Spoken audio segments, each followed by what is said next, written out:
सभिनी के ॾिसण में अचनि हा। भाई कालूअ जा इहे वचन ॿुधी सतगुरनि उनखे सम्झाइण लॻा त उन्हनि कपिड़नि पहिरण जी रीत हिन तरह चई ॿुधाई। रता पहिनण मन राता सुपेदी सत दान लीली सिहाई कदा करणी पहिनण पैर ध्यान कमरबंद संतोखा धन भोजन तेरा नाम बाबा होर पहिनण सुखी ख्वार जित पैदे तन ते पीड़िजे मन में चले विकार इकरार। अर्थात त नाम जे रंग में मन लाल थी वञण ॻाढ़ी पोशाक जे मिसल आहे। सचो दान नाम जो अछी पोशाक जे मिसल आहे ऐं मुखनि जे कणीअ जी पैरवी ऐं ईश्वर जो ध्यानु धारण नीरी ऐं कारी पोशाक करे सम्झ। संतोख जो कमरबंद ऐं गोबिंद जो नाम मुंहिंजे धन ऐं भोजन आहे। हे पिता इहा पोशाक खां सवाइ ॿियो को बि पहिरण ज़ाहिरी ख़ुशी आहे। एतिरो ॿुधी भाई कालूअ चयो त हाणे इहो मस्ताननि वारियूं ॻाल्हियूं छॾे घर हली सुखियो थी घणेई मुल्क घुमियो आहीं। हाणे घर में रही आराम वठि ऐं घोड़नि ते चढ़ी घुम फिर। तंहिं ते साहिबनि चयो त इहे घोड़ा मुंहिंजे कहिड़े कम जा आहिनि। सुवारी उन सदा सुहिणे घोड़े ते कजे जो हमेशह मूंसां आहे। भाई कालूअ चयो त उहो बि ॾिसण में त नथो अचे, कंहिं ॿिए हंधि ॿधी आयो आहीं छा? तंहिं ते साहिबनि फरमायो त घोड़ो पाथर सुहिने साख़त बूझण तेरी वाट तरकस तीर कमान सांग तेगबंद गुण धात वाजे निजे पत सियूं प्रगट करम तेरा मेरी जात। बाबा होर चरणा खुशी सुवार जिते चढ़े तन पीड़े मन में चले विकार इकरार। अर्थात उहो मुंहिंजो सुवारीअ जो घोड़ो करतार जी बख़्शीस रूप आहे जंहिं ते उन जे रस्ते सम्झण रूपी सोना संज पयल आहिनि ऐं देवी संपदा गुणनि रूप तरकश तीर कमान सांग ऐं तलवार वग़ैरह हथियार ॿधल आहिनि ऐं पत सां प्रकट थियण रूपी नवबंत निशान पिया वॼनि। इहो सभु कर्म मुंहिंजे करतार जो आहे। हे पिता हसवारी कजे त अहिड़ी कजे। एतिरो ॿुधी भाई कालूअ त खणी माठ कई। पोइ वरी माता तृप्ता प्यार करे चवणु लॻी त हे पुट तोखे त मोह कोन्हे पर घर हली उन्हनि सां त मिल जेके ॾियारी तुंहिंजे लाइ पिया पुछनि त नानक कॾहिं ईंदो। असां तुंहिंजे लाइ नओं घर ठारायो आहे सो बि त हली ॾिस ऐं मंझसि रही सुख पाए। तंहिं ते सतगुरु फरमाइण लॻा त घर मंदर खुशी नाम की नदर तेरी परवार हुक्म सोई तुद भावसी होर आखण बहुत अपार। नानक सचा पातशाह पुछण करे वीचार। अर्थात असांजा घर ऐं मंदर नाम जी ख़ुशी आहे ऐं उन जी नज़र असांजो परवार आहे। तंहिं करे असांखे त फ़क़ति उन जो ई हुकुम थो वणे।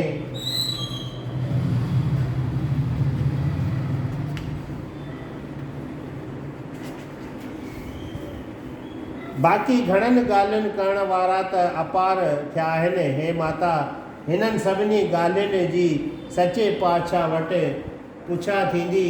तंहिंखां सवाइ मुंहिंजे दिलि अञा उदास आहे। तंहिं करे कुझु देस घुमी पोइ अची घर में रहंदुसि। तंहिं ते माता तृप्ता चयो त पुट ॿाहिरे वरे आयो आहीं सो बि अञा घर में पेर बि कोन पातो अथई त अॻे ई वञण जी थो करीं। तुंहिंजे मन अहिड़ो उदास छो थियो आहे? जेकॾहिं तोखे घर जो ॾुख हुजे त चओ त ॿियो घर परणायूं। तंहिं ते महाराजनि फरमायो त मुंहिंजो लेख जंहिंसां करतार लिखियो आहे सो मूंखे बसि आहे ऐं रहंदुसि बि उते जिते हू मूंखे रखंदो। जिते रहण या ॿिए हंधि हिते रहण या ॿिए हंधि रहण वञण बि मुंहिंजे हथ में कीन आहे, सभु करतार जे वस आहे। एतिरो ॿुधी भाई कालू प्रीत सां चयो त पुट हाणे इहो गोथनाथ छॾे ऐं ग़रीबी बेख लाइ हली घर जे कमकार जी करे वेंदे त असां सां तुंहिंजी वरी मुलाक़ात थिए या न, छो जो असीं हाणे ॿुढा थिया आहियूं, पछाड़ीअ अची बची आहे। भाई कालूअ जा इहे वचन ॿुधी सतगुरु फरमाइण लॻा त मारू महला पहला, पिछो राती सदड़ा नाम खसम का ले, खेमे शत्र सवाए चे दिनस रथ पीड़े, जिन तेरा नाम ध्याया तिनको सदा मिल्यो, बाबा मैं कर्महीन कुड़ियार नाम न पाया तेरा, अंधा भरम भूला मन मेरा राव, साध कीते दुख पर फुरे पूरब लिखे माए, सुख थोड़े दुख अगले डोखे दुख व्याए, विछुड़िया का क्या विछुड़े मिलिया का क्या मेल, साहिब सो सालाइए जिनकर देखिया खेल, संजोगी मेलवड़ा इन तन कीते भोग, विंजोगी मिल विछुड़े नानक भी संजोग। अर्थात जिन पोई रात जो यादि करे पंहिंजे प्रीतम खे पुकारियो आहे, उन्हनि जे सिर ते सदैव शट फिरंदो ऐं उन्हनि खे विस्माद ऐं पलंग नसीब थींदा, छो जो उहे नौबतूं हमेशह उन्हनि खे प्राप्त थींदियूं आहिनि जे पंहिंजे धणीअ खे यादि था कनि। हे पिता, मां अभागी ऐं कूड़ो आहियां जो तुंहिंजे नाम खां गाफ़िल रहियो आहियां ऐं मुंहिंजो अंधो मन भरम में भुलिजी खसीस स्वादनि जे लाइ घणो दुख में वञी फाथो आहे, पर इहो बि मुंहिंजो खोटो कर्म चइबो जो थोरे सुख जे लाइ अहिड़ो दुख थियो जो सारी उमिरि दुख ई दुख में गुज़ारी वेंदी। वरी विछुड़ियनि जे छाथो वञे ऐं मिलियलनि खे छाथो मिले, ही सभु उन करतार जी रमज आहे जो पंहिंजे रांदि रचे वेठो आहे, पर असांजो कल्याण उन जे यादगिरीअ में ई आहे। गुरु नानक देव जन फरमाइनि था त जॾहिं मेलाप जो संजोग अची बणियो त ही शरीर लॻी वियो सुखनि में, पर हाणे जे विछुड़ियल मिली वरी विछड़ंदो त उहो बि वरी मिलंदो। इहो शब्द ॿुधी भाई कालू त खणी माठ कई, मगर माता तृप्ता दीन थी चयो त पुट, तुंहिंजे संत स्वभाव ते सदको आहे, हाणे मुंहिंजो चयो मञी को वक़्तु हली घर में रहो, वञण जो हठ छॾे ॾे, हमेशह मूंखां परे रही उमिरि गुज़ारी अथई, तुंहिंजे अभिलाखा कंदे ॿुढापण खे पहुती आहियां। माता जा अहिड़ा वचन ॿुधी सतगुरनि खे दया आई ऐं घर हलणु क़बूल कयाऊं, जंहिं ते उते आयल सभु माण्हू ॾाढा ख़ुशि थिया ऐं महाराजनि खे साण वठी अची घर पहुता। तिलवंडीअ जा रहाकू साहिबनि जो अचणु ॿुधी घणे अदब सां पेरे पई अची सतगुरनि खे मिलिया। सतगुरनि उन्हनि जो आदर सत्कार कयो।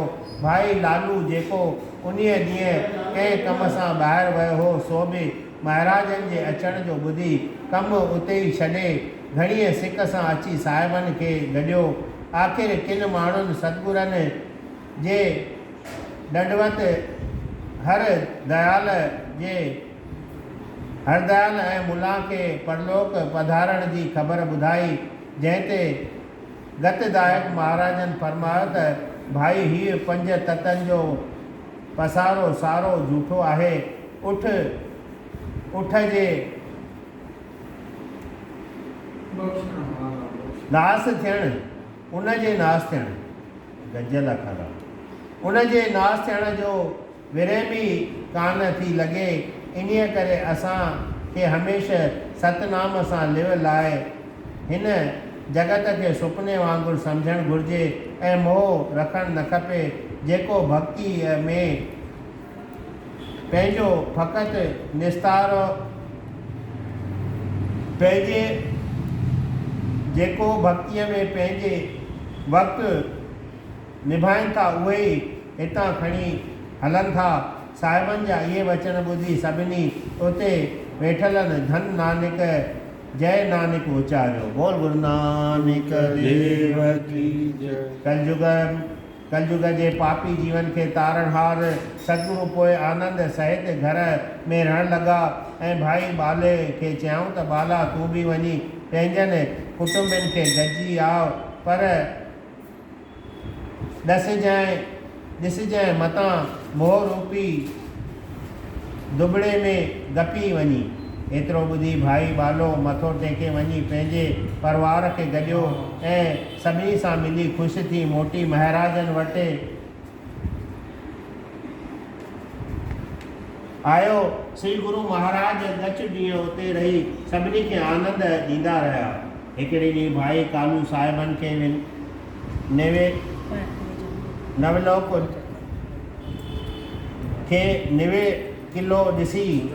निकेवेलो ॾिसी चवणु लॻो त हे पुट हाणे तूं इहो फ़क़ीर को भेख छॾे गृहस्थनि जीअं वांगुरु कर, सियाणो थी 4 पैसा कमाए। असीं हाणे ॿुढा थिया आहियूं ऐं अलाए जे घणा ॾींहं जीअरा आहियूं। ही अवस्था तुंहिंजे असांखे सुख ॾियण जी आहे ऐं हेॾां पंहिंजा पुट ऐं स्त्री बि घुराए वठि जिन वीचारनि तोखां सवाइ केतिरा दुख ॾिठा हूंदा। इहो वचन ॿुधी फरमाइण लॻा त हे पिता, माण्हूअ जी मत ॿेड़ीअ रूप आहे ऐं धन जी प्रीत पाणीअ रूप। सो ॿेड़ी याने मत जेॾां खणी जे ॿेड़ी याने मत जेॾां पाणी यानी धन जी प्रीत सां भरिजी वेंदी त हिकदमि डुबी वेंदी, पर जे सतगुरु मल्हाह मिली वञे त उहो उन ॿेड़ीअ में पाणी अंदरि पवण खां बचाए उन ॿेड़ीअ खे पाणीअ ते तारींदो ऐं ज्ञान उपदेश ॾेई मुक्ति बख़्शींदो। एतिरो चई साहिबनि कृपा दृष्टिअ सां भाई कालूअ ॾांहुं निहारियो, जंहिं करे हुनखे हिकदमि वीचार जाॻियो। सुजाॻ थी साहिबनि सां घणी प्रीत करे चवणु लॻो त मूं ॼातो थिए त तव्हीं मुंहिंजी औलाद आहियो, मगर तव्हीं त महापुरुष था ॾिसिजो।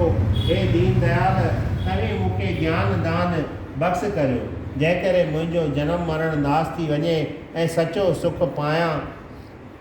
उन वक़्तु सतगुरुनि भाई कालूअ खे पूरो जगियासु ॼाणी हिन तरह उपदेश कयो त जा वस्तु परमेश्वर जे नाले खां बेमुख आहे ऐं जंहिंखे मन चवनि था सो जॾहिं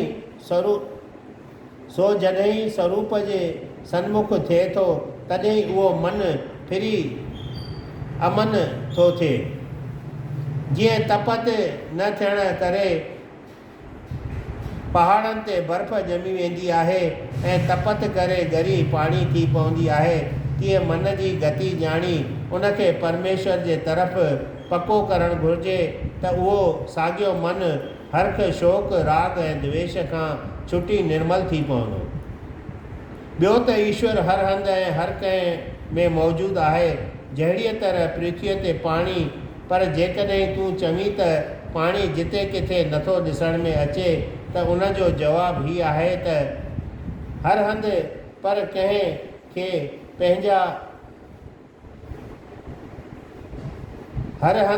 कंहिंखे सहजाईअ सां प्राप्त थो थिए ऐं कंहिंखे सहजाईअ सां उते मिले थो जिते दरियाव ऐं चश्मा आहिनि ऐं ॾुखियाईअ सां मिलण जा 3 दर्जा आहिनि। पहिरें दर्जे में विरूं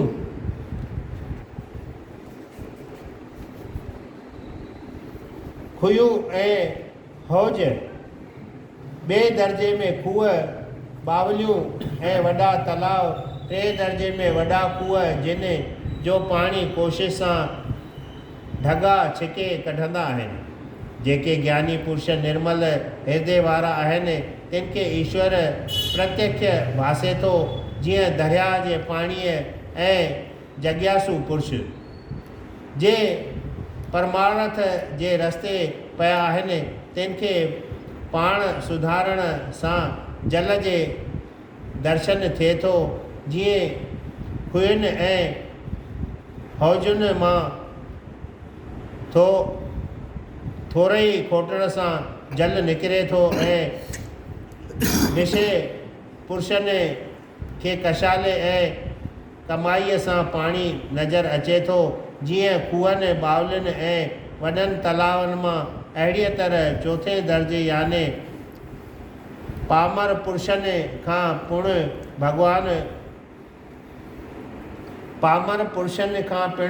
भॻवानु वियो कीने, मगर उन्हनि खे घणो जतन सां साख्याकार थिए थो।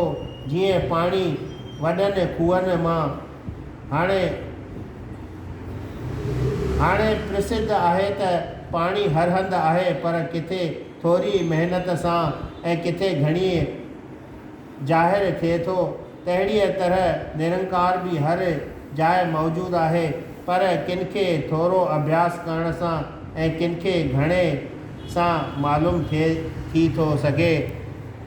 टियों ही सारो ब्रह्मंड जेको तूं ॾिसी थो ऐं ॿुधी थो, तंहिंजो बंधाउ हिकिड़े परमात्मा खां आहे।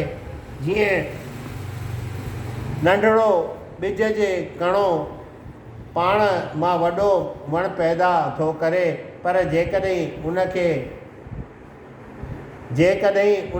ॿिज खे ॾिसण लाइ वण खे ॻोल्हिबो त काठ, पन ऐं गुल ॾिसण में ईंदा ऐं ॿियो की बि न ॾिसबो। बोल गुरु नानक देव की।